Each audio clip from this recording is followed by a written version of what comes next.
An infertile millionaire took two homeless little girls to his ex-fiancee's wedding. Everyone laughed, but before we dive into the story, drop a comment below and tell us where you're watching from. Enjoy the story. Richard Montgomery stood frozen in his home office, the cream-colored envelope trembling slightly in his hand. The embossed golden letters caught the afternoon sunlight streaming through the window, almost mocking him with their elegance. Elizabeth Carter and William Harrington request the honor of your presence. Richard's jaw tightened as he read the invitation again. Elizabeth, the woman who had promised to spend her life with him, who had looked into his eyes and said, "Forever," only to walk away when forever didn't include children. "You can't give me what I want most in life," she had said that rainy night 2 years ago, twisting the engagement ring off her finger and placing it on his coffee table with a finality that still echoed in his nightmares. Now here she was, inviting him to witness her marrying someone else. Someone who could presumably give her the family she so desperately wanted. "I can't believe she had the audacity," Richard muttered, tossing the invitation onto his mahogany desk. He ran a hand through his salt and pepper hair, the familiar ache of rejection blooming in his chest once more. His phone buzzed. It was Marcus, his business partner and oldest friend. "Did you get it?" Marcus asked without preamble. "The wedding invitation?" "Yes," Richard replied, his voice deliberately steady. "Straight to the recycling bin where it belongs." "You should go," Marcus said, surprising him. Richard scoffed. "And why would I subject myself to that particular form of torture? To show her you've moved on, that her rejection didn't destroy you." But it did, Richard thought, though he'd never admit it aloud. Instead, he simply said, "I'm not interested in playing games, Marcus." "It's not a game, Richard. It's closure. Besides," Marcus continued, his voice taking on a lighter tone, "wouldn't it be satisfying to show up looking spectacular, successful, and completely over her?" After they hung up, Richard stood at his floor-to-ceiling windows, gazing out at the Seattle skyline as the sun began to set. His reflection stared back at him, a successful man by every measurable standard. At 45, he had built Montgomery Innovations into one of the leading technology companies in the Pacific Northwest. He had wealth, influence, respect, and he was completely alone. The doctors had delivered the news when he was 30. A childhood illness had left him unable to father children. He'd made peace with it, or so he thought, until Elizabeth made it clear that his condition was a deal-breaker. Richard picked up the invitation again, his mind wandering to the +1 option. If he did go, and that was still a big if, who would he bring? The thought of facing Elizabeth alone was unbearable, but the idea of bringing some random date felt equally pathetic. As he slipped the invitation into his desk drawer, a strange determination took hold of him. Maybe Marcus was right. Maybe it was time to show Elizabeth that he had survived her rejection, that he had found happiness despite what she had taken from him. But how? The question lingered in his mind as he poured himself a glass of scotch and stepped out onto his penthouse terrace. The cool evening air brushed against his face as the city lights began to twinkle below.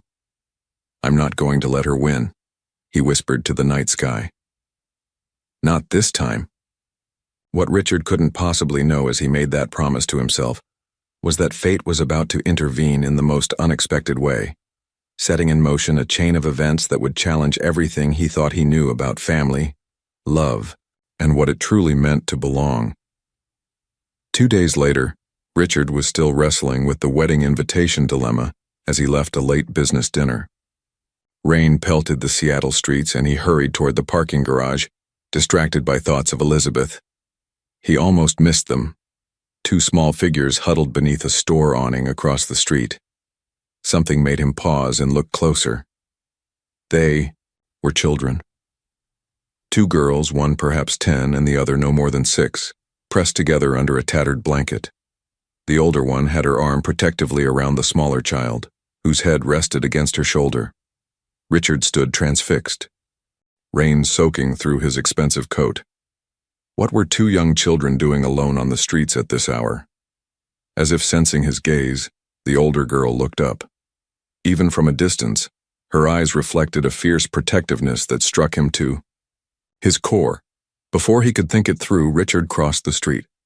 "Are you two okay?" he asked, stopping a respectful distance away. The older girl straightened, suspicion evident in her posture. "We're fine," she answered curtly, her voice steadier than expected. "You shouldn't be out here alone. It's late, and this rain is getting worse." Richard gestured to the restaurant behind him. "At least let me buy you some dinner."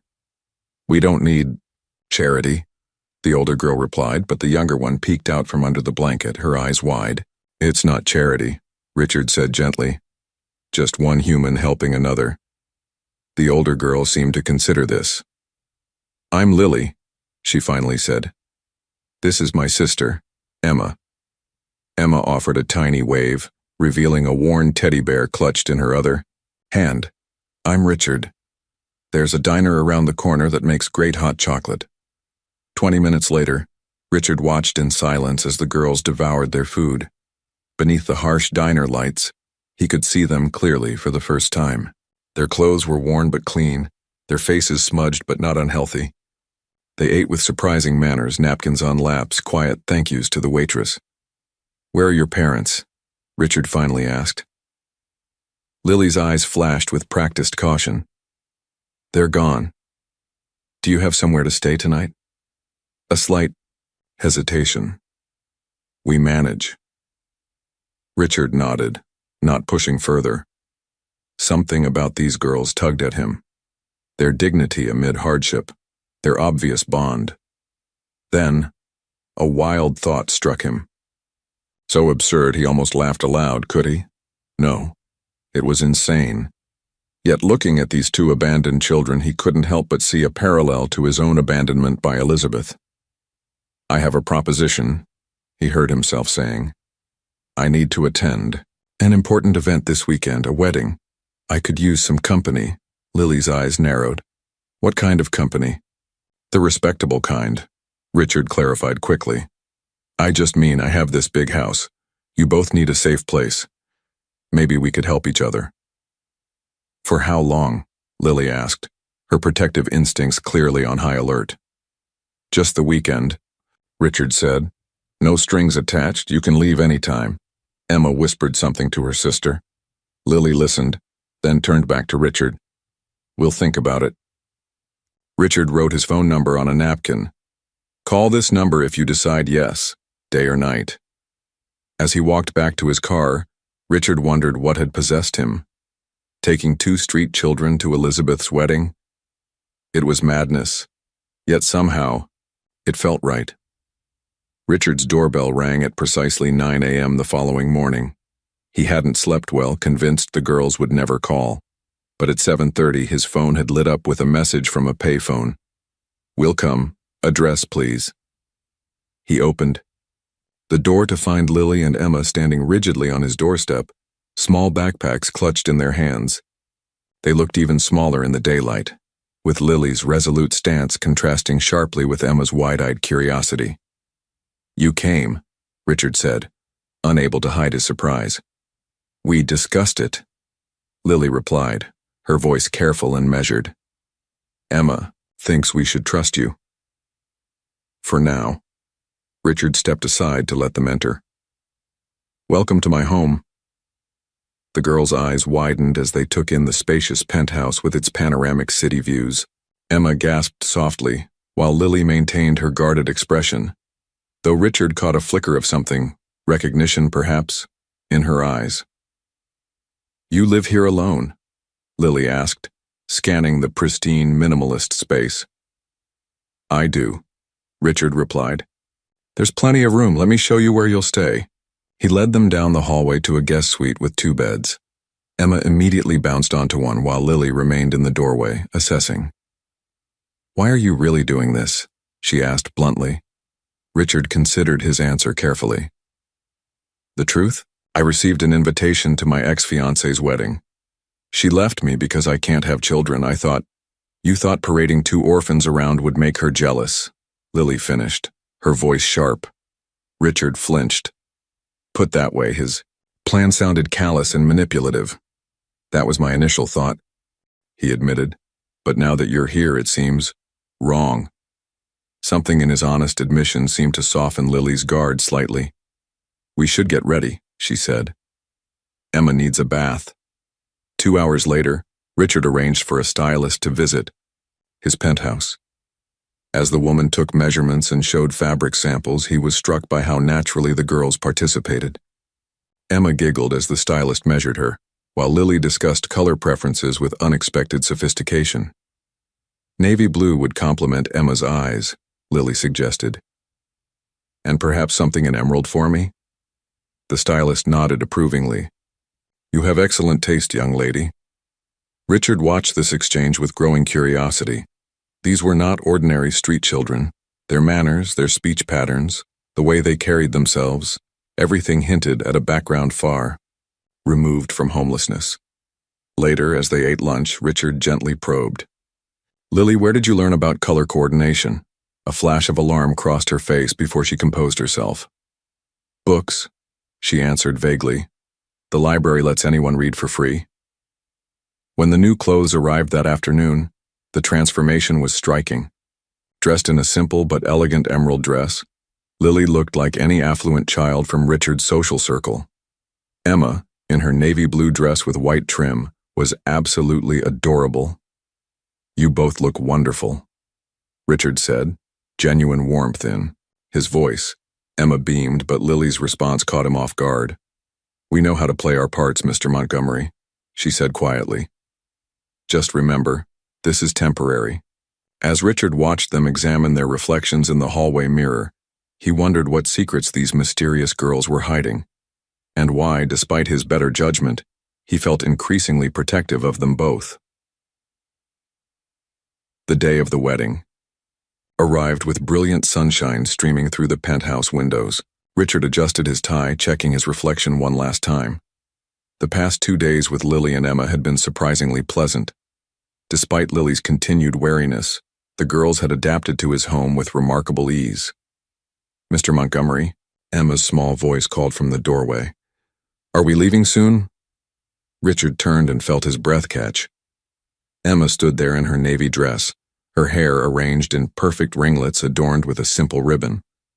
She had a natural grace that defied her young age. "You look beautiful, Emma," he said sincerely. She smiled, revealing a missing front tooth. "Lily helped me. She's really good at hair things." As if on cue, Lily appeared behind her sister. The emerald dress complemented her auburn hair, which was swept into an elegant half-updo. She looked poised, collected, and far older than her years. "We're ready," she stated simply, though Richard detected a slight nervousness in her voice. "Remember our agreement," she added. "We play our parts, attend this wedding, and then you help us with—" "I remember," Richard interrupted, aware of Emma listening intently. The sisters had finally revealed what they wanted in exchange: help finding a distant relative they claimed might take them in. "And I keep my promises." The drive to the Harrington estate was quiet.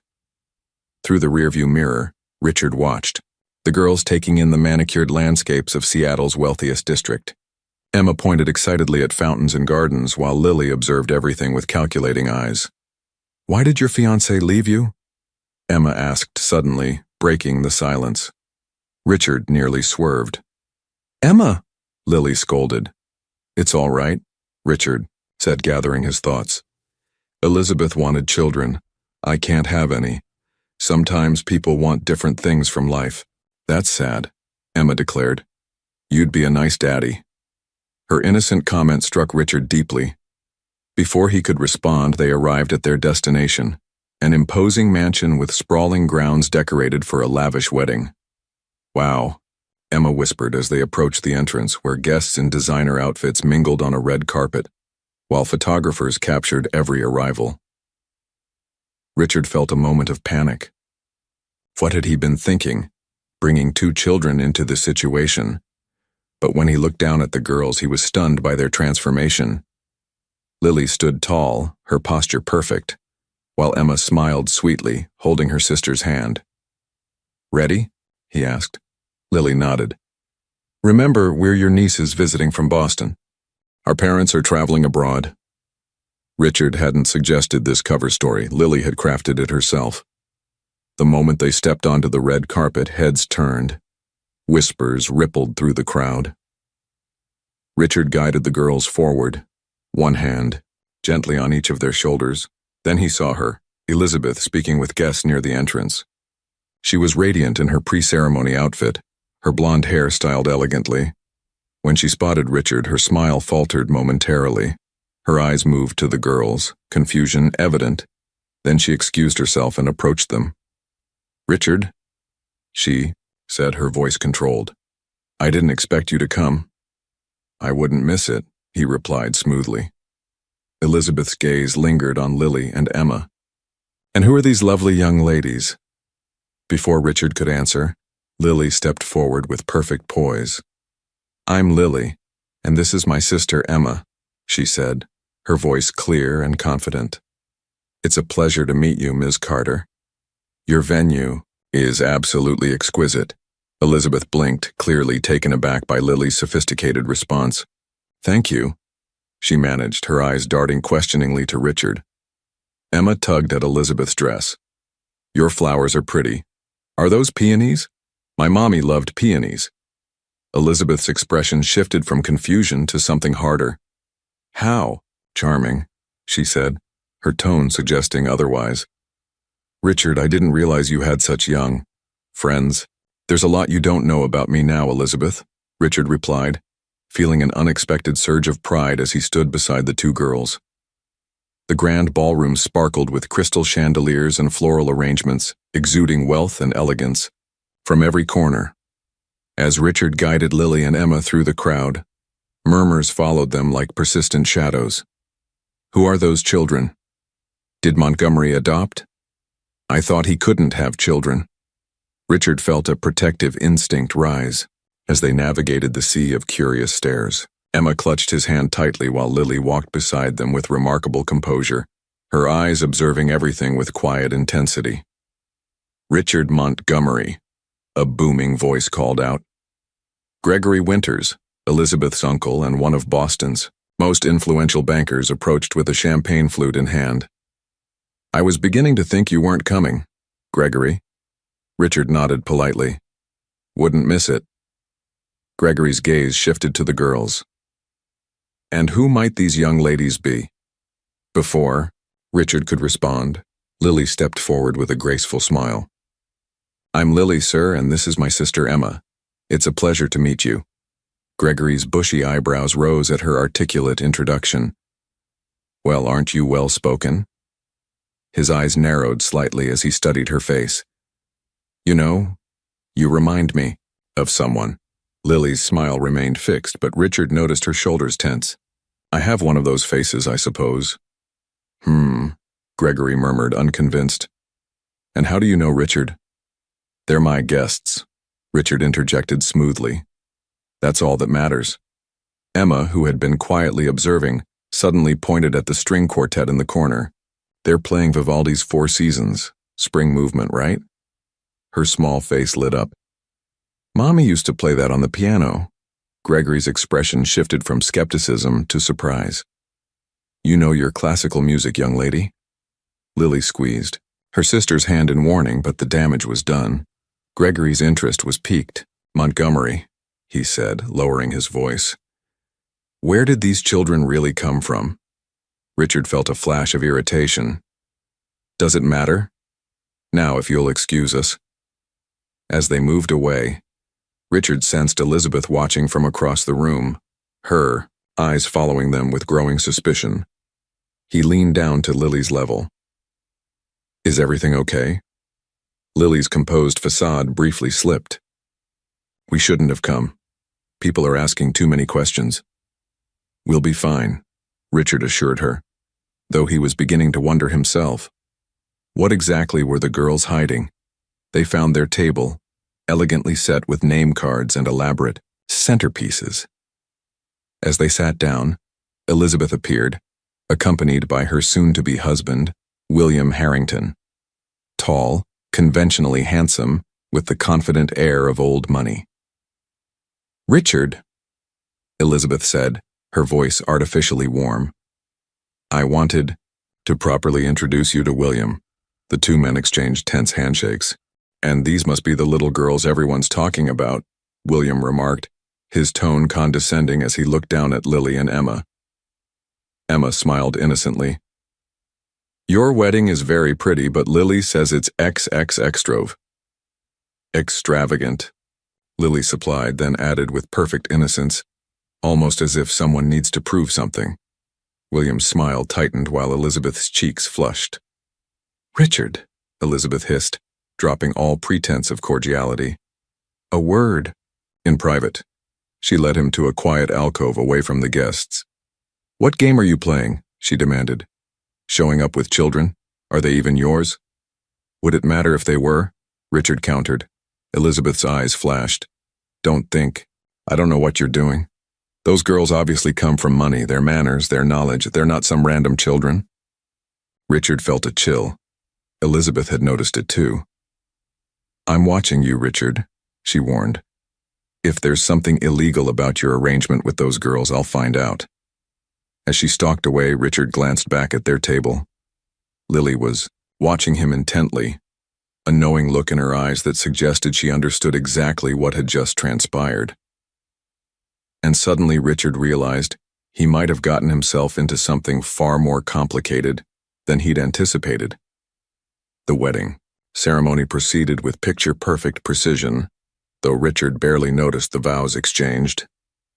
His mind kept drifting to Elizabeth's accusatory words and the mystery surrounding his young companions.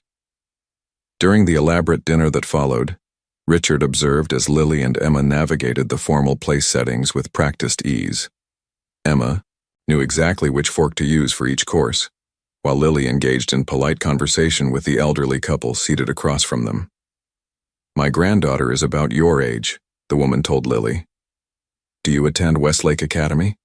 Most of the families here send their children there. We've been homeschooled, Lily replied smoothly. Our education has been unconventional. The woman nodded approvingly. Well, your parents have done an excellent job. You're remarkably well-spoken. Emma, who had been quiet, suddenly perked, up at the sound of the orchestra beginning a new piece. Lily, it's Tchaikovsky. Remember when we saw the Nutcracker? Lily's expression flickered with alarm before she composed herself. Yes, Emma. That was a long time ago. Richard caught the slip, another piece of the puzzle that didn't fit with children who supposedly lived on the streets. As dinner concluded, a distinguished man in his 60s approached their table. His silver hair and tailored suit exuded authority, and the room seemed to quieten as he passed. Judge Harrison, Richard greeted him, standing respectfully. Montgomery, the judge nodded. Didn't expect to see you here. Elizabeth's choice was unexpected. His eyes drifted to the girls. And who might these young ladies be? Before Richard could answer, the judge's eyes widened slightly as he focused on Lily. My word, he murmured. You remind me of Victoria Blackwood. The resemblance is remarkable. Lily paled visibly. Emma looked up at her sister, confusion crossing her small face. I'm afraid you're mistaken, Lily said, her voice steady despite her obvious discomfort. Judge Harrison studied her face intently. Perhaps, though I rarely forget a face, especially one from such a high-profile case. He nodded politely before moving on, leaving an uncomfortable silence in his wake. Who's Victoria Blackwood? Richard asked quietly. Nobody, Lily replied too quickly. He's confused. The orchestra began playing a waltz and guests moved to the dance floor. Richard, sensing Lily needed a distraction, stood and offered his hand. May I have this dance? To his surprise, she accepted, following him to the edge of the dance floor. Richard awkwardly placed his hands in the proper position, realizing he hadn't considered that Lily might not know how to waltz. His concern proved unnecessary. Lily followed his lead perfectly, her movements graceful and practiced. You dance like someone who's had lessons, Richard observed carefully. Lily's eyes met his, calculating. Maybe I'm just a fast learner. And your sister knows classical music and formal dining etiquette, Richard continued softly. Lily, you can trust me. Who are you, really? For a moment, vulnerability flashed across her face. Then her walls came back up. We're nobody, Mr. Montgomery, just two girls trying to survive. Across the room, Elizabeth watched them dance, her expression darkening. She whispered something to William, who nodded and discreetly left the ballroom, phone in hand. As the music ended, Richard noticed Emma sitting alone at their table, looking unusually subdued. "What's wrong?" he asked, crouching beside her. "I miss home," she whispered, tears welling in her eyes. "Our real home. Before everything got broken," Lily quickly intervened. "Emma, remember what we talked about? Some things we keep private." Richard looked between the sisters, the pieces slowly coming together. These weren't just homeless children. They were running from something, or someone, and now he realized with growing concern, his impulsive decision might have put them all in danger. The evening progressed with dancing and champagne flowing freely. Richard found himself increasingly drawn to the mystery of Lily and Emma, but also genuinely enjoying their company. Emma had brightened up again, her momentary sadness replaced by childlike wonder at the splendor around them. "Mr. Montgomery," Emma said, tugging his sleeve as they stood near the dessert table. "Can we try the chocolate fountain?" Richard smiled. "Of course, and you can call me Richard." Emma beamed. "Richard," she tested the name carefully. "That was my daddy's middle name." This small revelation, the first voluntary piece of information about their past, felt significant. As Richard helped Emma navigate the chocolate fountain, careful not to drip on her dress, he noticed Lily watching them with a complex expression, part wariness, part longing. "She likes you," came a voice beside him. Richard turned to find Elizabeth, her wedding gown shimmering under the ballroom lights. "Emma is a sweet child," Richard replied cautiously. "That's not what I meant." Elizabeth's voice was sharp. "The older one. She looks at you like she's searching for something." Her eyes narrowed. "I've been asking around, Richard. No one knows these girls. They appeared out of nowhere, just like in those tragic news stories about child trafficking." Richard felt a surge of anger. "That's a serious accusation, Elizabeth." "Is it?" She raised an eyebrow. "William has contacts in child services. One call and is there a problem?" Lily appeared beside them, her young face set in a surprisingly formidable expression. Elizabeth faltered momentarily, clearly not, expecting to be confronted by a child. "No problem at all, just catching up with an old friend." Lily's gaze was unwavering. It didn't look friendly. Elizabeth's smile tightened. "Perceptive little thing, aren't you? Tell me, where exactly are your parents?" "Elizabeth," Richard warned. "Our parents are gone," Lily stated flatly. "But that doesn't make us charity cases or victims." Elizabeth leaned down slightly. "You speak like someone much older than you appear. I wonder why that is." Before Lily could respond, the wedding planner approached, requesting Elizabeth's presence for the cake cutting. With one last suspicious glance, she departed. "She's dangerous," Lily said quietly, once Elizabeth was out of earshot. Richard nodded. "I'm beginning to see that." He hesitated, then added, "Lily, if you and Emma are in some kind of trouble." Lily's expression closed off. "We can handle ourselves." "You shouldn't have to," Richard said gently. "You're children." Something flashed in her eyes. Pain, perhaps, or long-buried grief. "We stopped being children the day our parents died." The raw honesty of her statement stunned Richard into silence. Later, as the reception continued, Richard noticed Emma yawning. Finding a quiet corner with comfortable chairs, he sat with the girls away from the noise. Emma curled up beside him, her small head eventually drooping against his arm as she dozed off. "She trusts you," Lily observed, her voice softer than he'd heard before. "And you?" Richard asked. Lily considered this. "I'm getting there."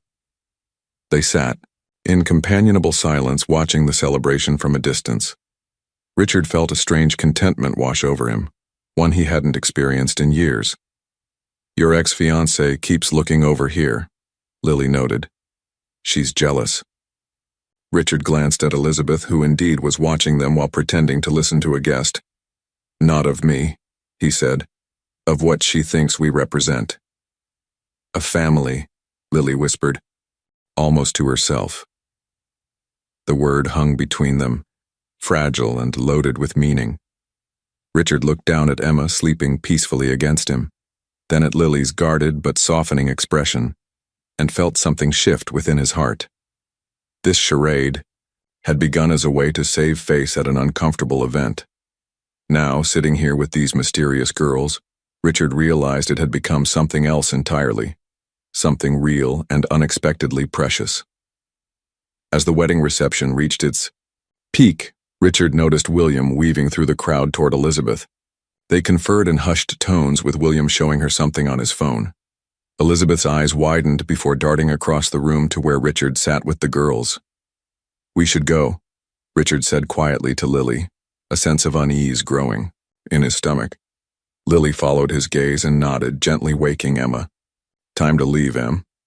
As they stood to make their exit, Gregory Winters intercepted them, his earlier joviality replaced with a serious expression. Montgomery, a word, he said, leading Richard slightly away from the girls. I did some asking around. Gregory lowered his voice. Those children. There's a situation you might not be aware of. Richard's heart beat faster. What situation? The Blackwood case, Gregory said meaningfully. Surely you remember, Charles and Victoria Blackwood, the philanthropists who died in that terrible accident 2 years ago. The name clicked into place. Judge Harrison had mentioned it earlier. Richard vaguely recalled headlines about a wealthy couple killed in a yacht explosion but hadn't followed the story. What about them? Richard asked cautiously.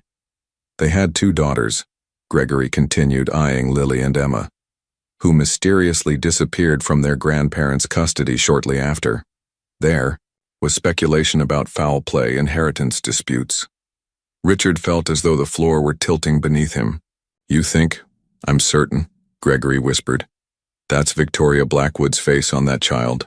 Same eyes, same bearing. The Blackwoods were prominent in Boston society. I met them several times. Richard glanced at Lily, who was watching them, intently while protectively holding Emma's hand. Why are you telling me this? Richard asked. Because... Gregory's expression grew grave. If those are the Blackwood girls, there are people looking for them. Powerful people. And Elizabeth's husband-to-be just made a phone call. Richard thanked Gregory quickly before returning to the girls. We're leaving. Now. They moved swiftly toward the exit, but Elizabeth stepped into their path. William, at her side. Leaving so soon? She asked, her voice saccharine. The authorities might want to have a word with you first. Lily's grip tightened on Emma's hand. William smirked, cell phone visible in his pocket. Whatever you think you know, Elizabeth, Richard said evenly. You're making a mistake. Am I? She challenged. The Blackwood girls have been missing for over a year. Their grandfather has offered a substantial reward for information on their whereabouts. Emma looked up at Lily, confusion and fear in her eyes. Lily? Richard felt a surge of protectiveness. We're leaving, he repeated firmly, placing himself between Elizabeth and the girls. The police are already on their way, William said smugly, along with a representative from the Blackwood family. Richard made a split-second decision. Bending down to Emma's level, he whispered, Do you trust me? She nodded without hesitation. Then follow me, he said, glancing at Lily, who gave him a barely perceptible nod. Richard led them toward the kitchen instead of the main exit. A server he'd slipped a $100 bill earlier held a service door open. They slipped through, emerging into a back parking area where Richard's car waited, keys already with the valet. As they drove away, Richard checked the rearview mirror. Emma looked frightened, but Lily's expression was one of resigned determination. Lily, Richard said gently, I think it's time you told me the whole truth. She stared out the window at the passing streetlights, her young face reflecting years of burden. We can't go back to your apartment, she said finally. They'll look there first. I know, Richard replied. I have a cabin, about 2 hours from here. Lily nodded, then turned to face him fully. The Blackwoods were our parents, she admitted, her voice barely above a whisper. And our grandfather is the reason we're running. The following morning brought gray skies and gentle rain to the cabin nestled in the woods outside Seattle. Richard sat at the rustic kitchen table, 2 cups of hot chocolate steaming before him as he waited for the girls to wake. Last night, exhaustion had overcome them all. After arriving at the secluded cabin, Emma had fallen asleep almost immediately in one of the spare bedrooms. Lily, despite her obvious fatigue, had only reluctantly agreed to rest, extracting a promise from Richard that they would talk in the morning. The sound of small footsteps interrupted his thoughts. Emma appeared in the doorway, hair tousled from sleep, clutching her worn teddy bear. Good morning, Richard said gently. Hot chocolate? Emma nodded and climbed onto the chair. Is Lily still sleeping? I'm here, Lily answered, entering the kitchen with the wariness of someone much older. She looked at the mugs of hot chocolate, then at Richard. You want to know everything. Only what you're comfortable sharing, Richard replied, sliding a mug toward her. Emma looked between them, sensing the tension. Can I tell him about Mommy and Daddy Lily, please? Lily hesitated, then nodded slowly. Our daddy made buildings, Emma began, warming her hands around the mug. Tall ones with lots of glass. And Mommy played music and helped people. Charles and Victoria Blackwood, Richard supplied gently. Your father was an architect and your mother was a concert pianist who ran a children's arts foundation. Lily's eyes widened slightly. You've been researching. After we left the wedding, Richard admitted. I needed to understand. Lily seemed to make a decision. After our parents died, we went to live with our grandfather, Edmund Blackwood. He seemed kind at first, but then... She glanced at Emma, clearly measuring her words. He started changing our names, our appearances. He wouldn't let us talk about our parents. He was obsessed with controlling everything. He was mean, Emma interjected. He took away my teddy and said I was too old for toys. We discovered he was trying to gain control of our trust funds, Lily continued, her voice hardening. He needed guardianship to access the money our parents left us. One night I overheard him talking about sending us to separate boarding schools abroad. So you ran, Richard concluded. Lily nodded. We've been hiding for almost a year, staying in shelters, sometimes with kind strangers. We were doing okay until... A notification sound from Richard's phone interrupted her. He glanced at the screen and frowned. What is it? Lily asked, immediately alert. Richard turned the phone to show them. On the screen was a news article with the headline, Blackwood Heiresses Spotted at Harrington Carter Wedding, accompanied by a blurry photo of the girls. Elizabeth, Richard muttered.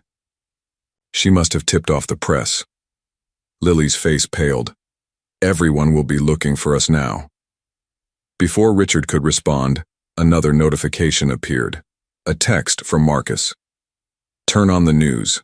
Channel 8, now. Richard quickly found the remote and switched on the cabin's small television. Elizabeth's face filled the screen, standing outside the wedding venue in her wedding dress, wearing an expression of practiced concern. I was shocked to discover these poor children had been manipulated by my ex-fiancé, she was saying to a reporter. These vulnerable girls should be with their legal guardian, not used as pawns in some twisted revenge plot. The camera panned to show William beside her, nodding gravely.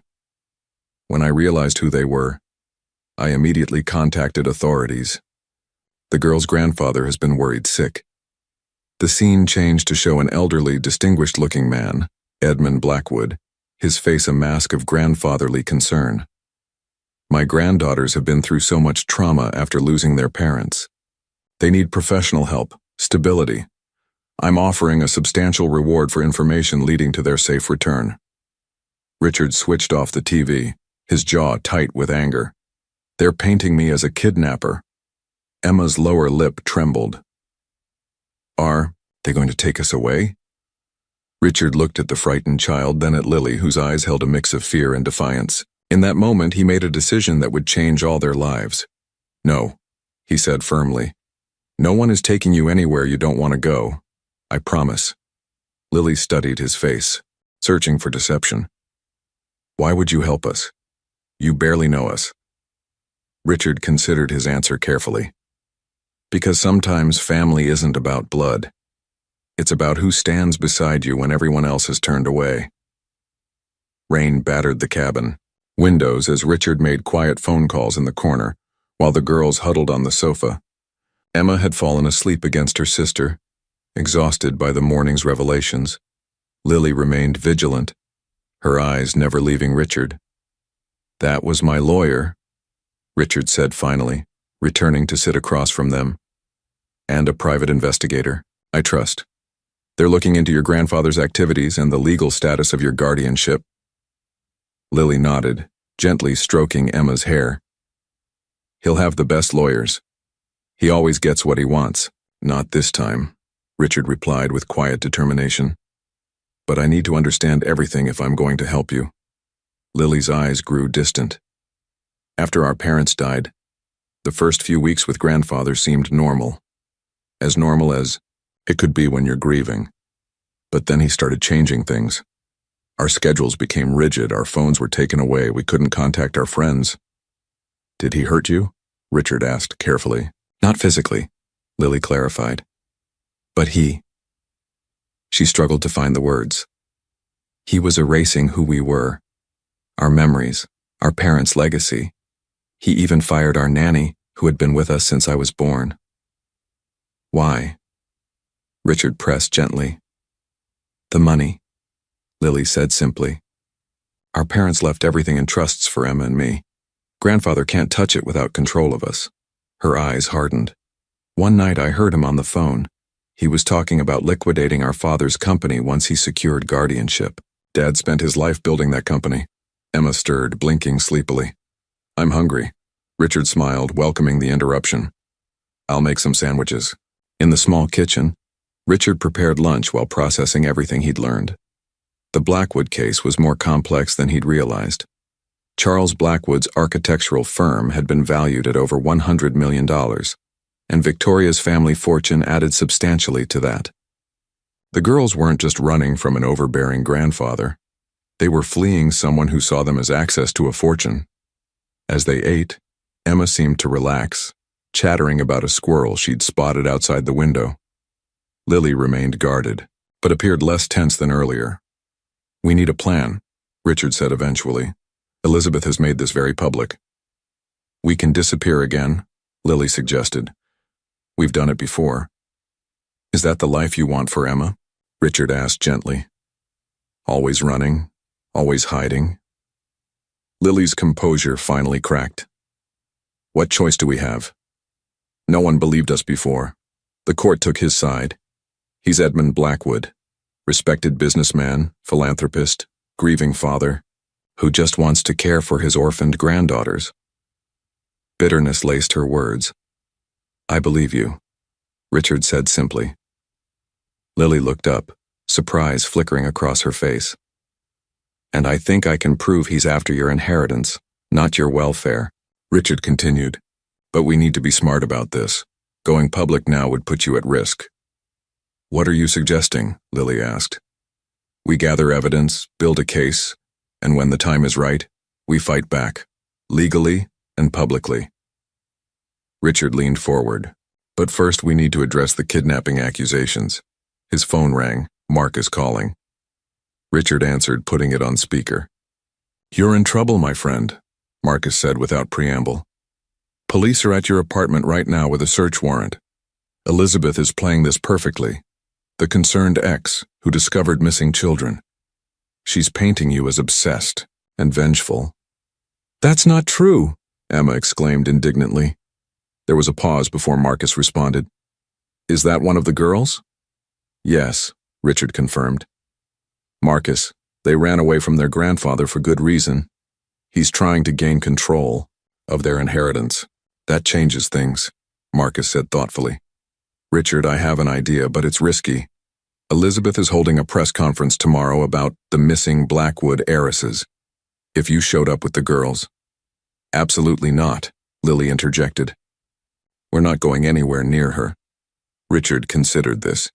Actually, Lily, that might be exactly what we need to do. Not to surrender, but to take control of the narrative. How? Lily asked skeptically. Richard met her gaze, determination in his eyes. By telling your story, your way, before anyone can silence you again. Night had fallen over the cabin. Emma slept peacefully in the bedroom while Richard and Lily sat at the kitchen table, surrounded by laptops, legal documents, and hastily scribbled notes. For the past few hours, they had been constructing their counterattack with Marcus joining them via video call. Elizabeth's press conference is scheduled for noon tomorrow at the Harrington Media Center, Marcus reported, his face serious on the screen. She's framing it as a plea for the safe return of the Blackwood girls. Your grandfather will be there too, Lily. Lily's jaw tightened.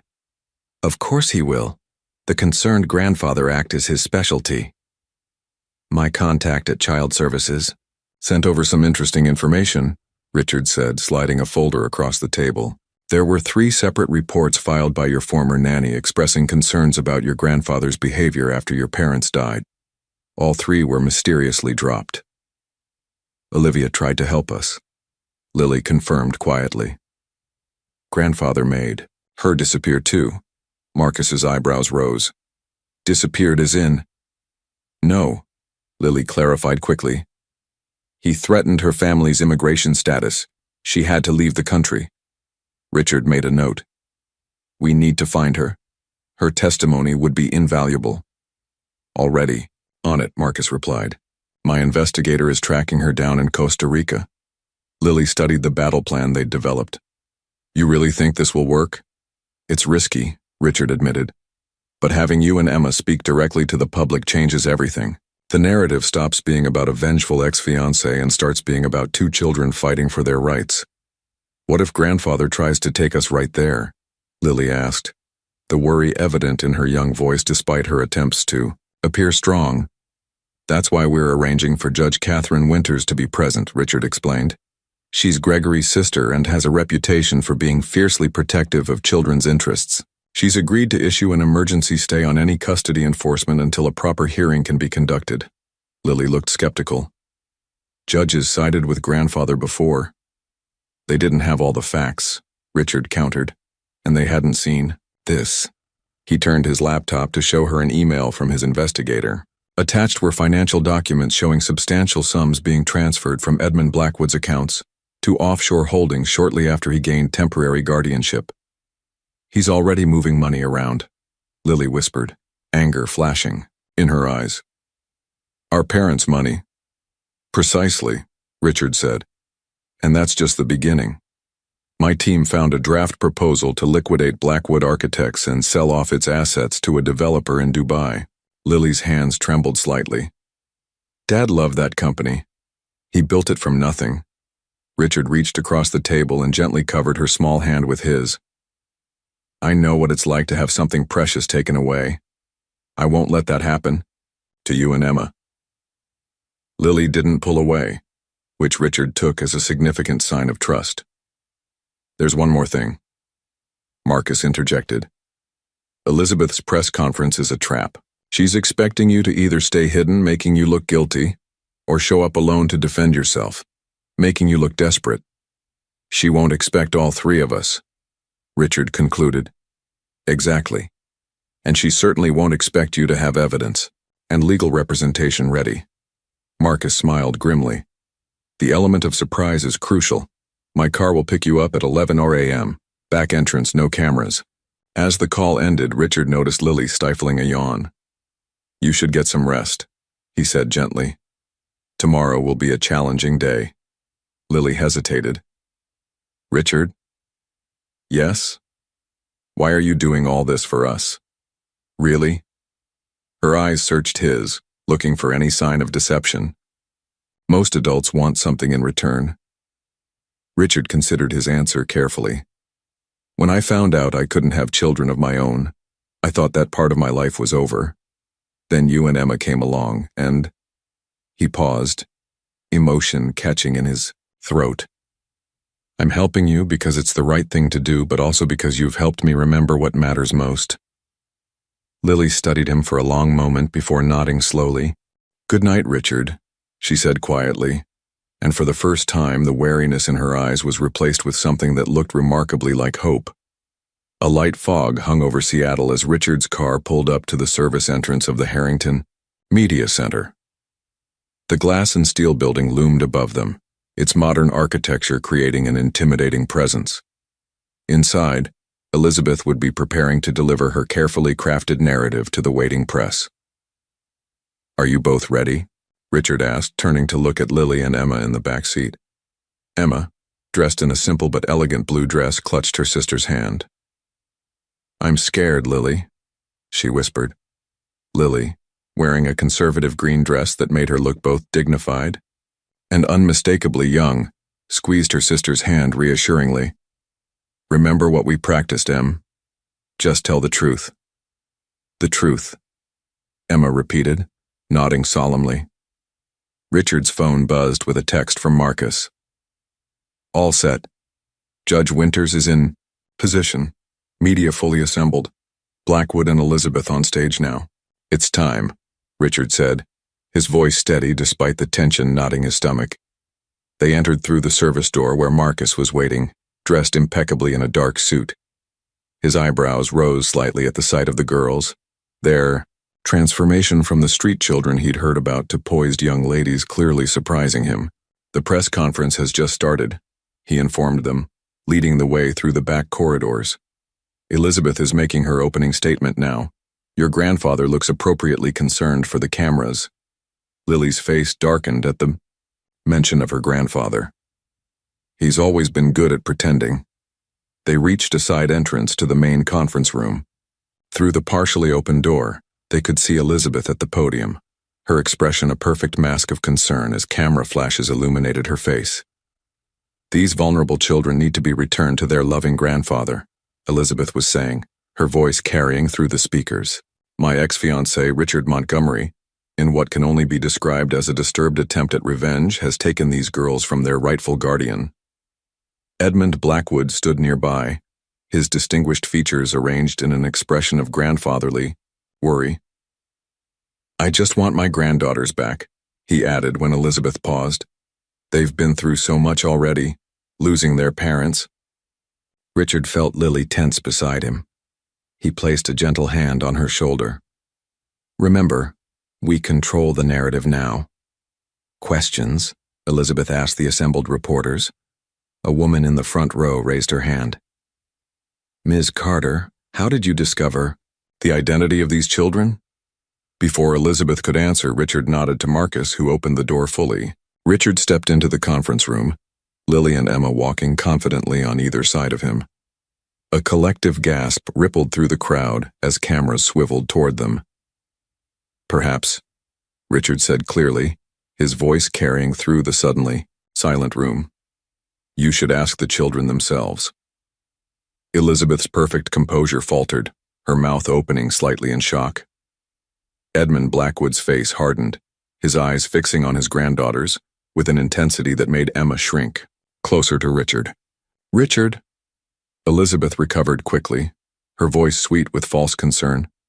I'm so glad you've brought the girls safely. Mr. Blackwood has been so worried. I'm sure he has, Richard replied evenly.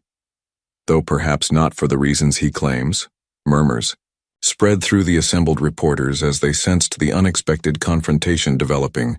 Lily and Emma Blackwood have something they would like to say, Richard continued, guiding the girls toward the front of the room where a second microphone stood. Security personnel moved uncertainly, looking to Edmund Blackwood for direction. He gave a slight nod, clearly calculating that forcibly removing the children would look terrible on camera. Lily stepped to the microphone, her young face remarkably composed despite the flashing cameras. My name is Lily Blackwood. This is my sister, Emma. We are not missing and we have not been kidnapped.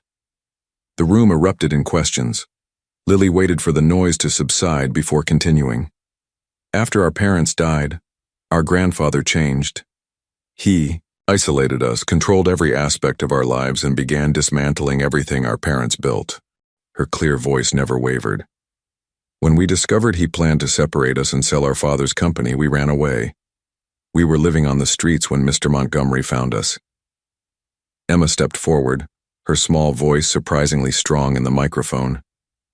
Grandfather was mean. He took away our pictures of Mommy and Daddy.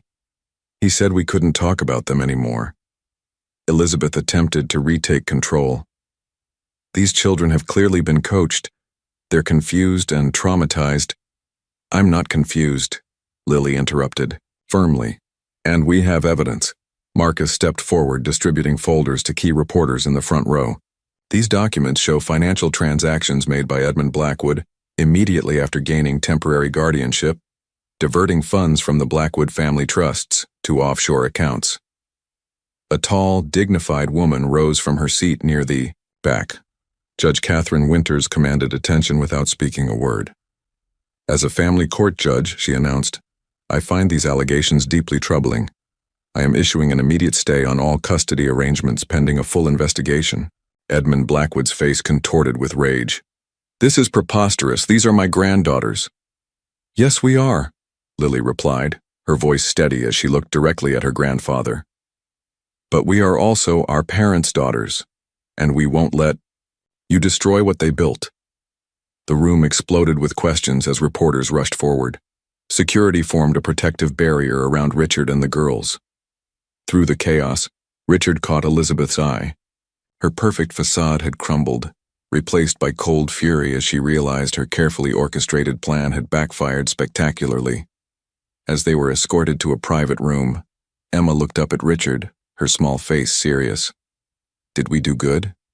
Richard knelt down to her level, his heart full of pride and something deeper he wasn't quite ready to name.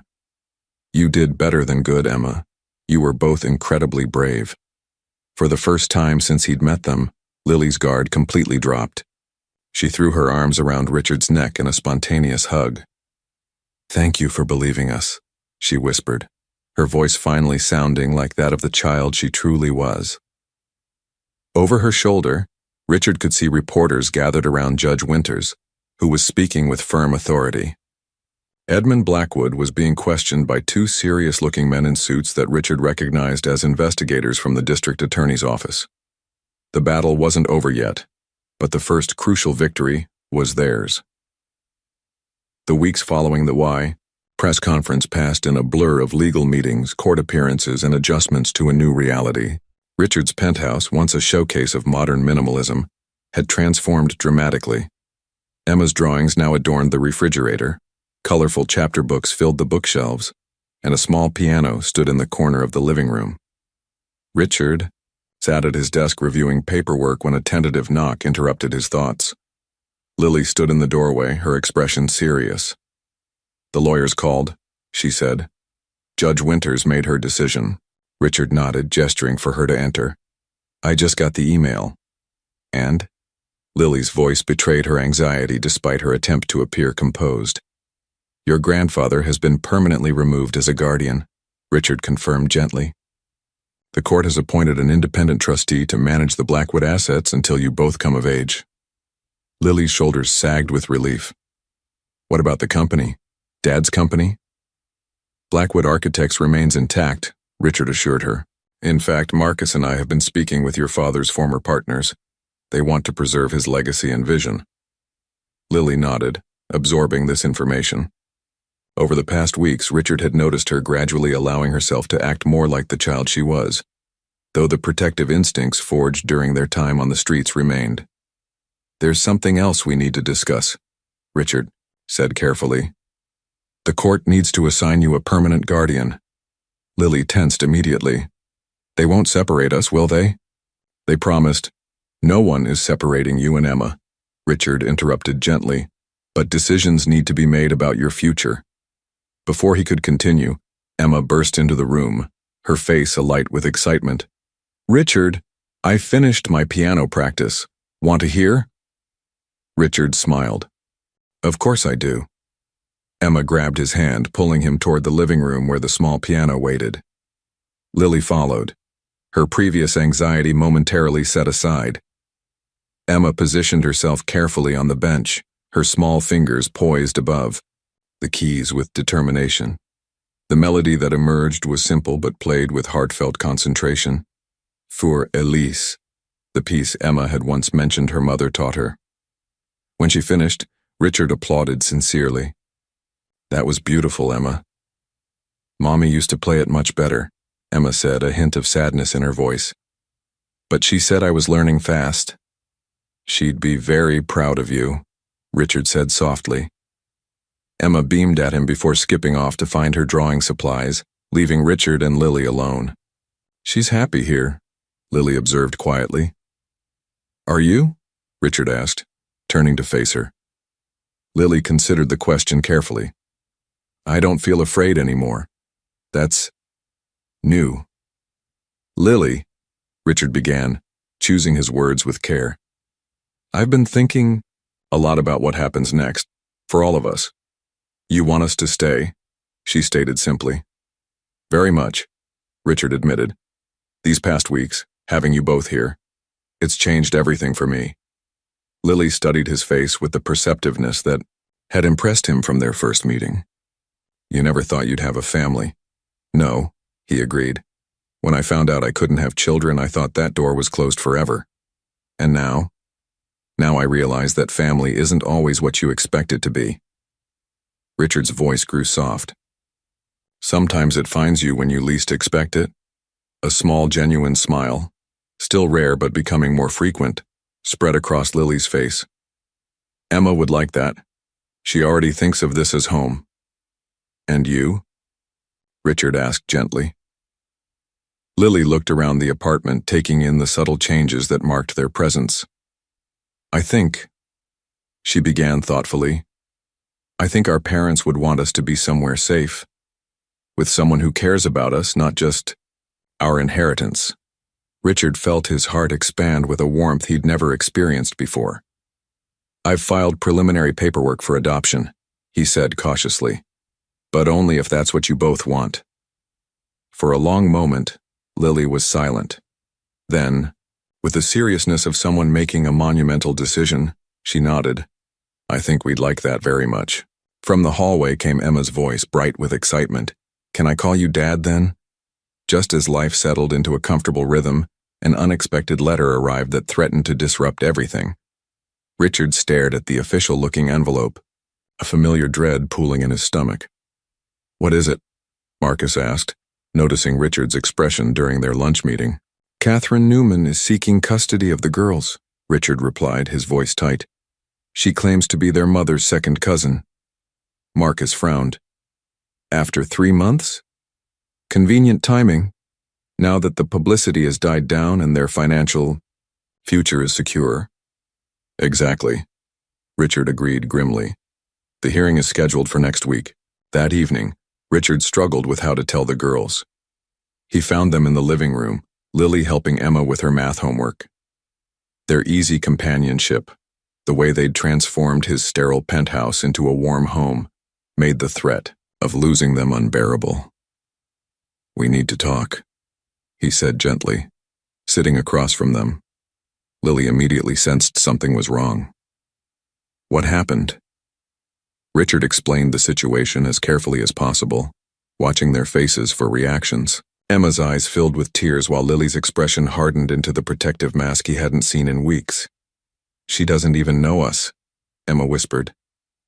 "Why would she want us?" "Money," Lily answered bluntly. "Now that grandfather can't control the trusts, she wants to try." Richard nodded. "That's what my lawyer suspects too." Emma clutched her teddy bear tightly. "I don't want to go with her. I want to stay with you." "We should run," Lily suggested suddenly, her voice taking on an urgent quality that alarmed Richard. "Tonight. We did it before." "No," Richard interrupted firmly. "Running isn't the answer. We'll face this together. Legally." "But what if we lose?" Lily challenged, fear breaking through her composed facade. Richard knelt before her, gently taking her hands. "Lily, I promise you this. I will never stop fighting for you both. But I need you to trust me. Running now would only hurt our case." Lily studied his face intently, searching for any sign of deception. "You really believe we can win?" "I do," Richard affirmed. "Judge Winters knows your story. The evidence against your grandfather applies to anyone seeking control of your inheritance." "What if?" Emma began hesitantly. "What if we tell them we choose you?" Richard smiled softly. "That matters a great deal, Emma. The court considers children's preferences, especially articulate, intelligent children like you two." That night, after the girls went to bed, Richard stood in the doorway of their room watching them sleep. Emma clutched her teddy bear, while Lily's hand stretched protectively toward her sister even in slumber. In that moment, Richard knew with absolute certainty that he would do whatever it took to keep his newfound family together. These girls had healed something in him he hadn't even realized was broken. He wouldn't let anyone take them away. The family court was hushed as Judge Winters reviewed the final documents before her. Richard sat with Lily and Emma on one side of the room, Catherine Newman and her attorney on the other. The woman's designer clothes and perfect manicure couldn't hide the calculating look in her eyes as she glanced at the girls. "Before I announce my decision," Judge Winters said, "I'd like to hear from Lily and Emma Blackwood." Lily stood first, her posture straight despite her nervousness. "Your Honor, when our parents died, we lost everything.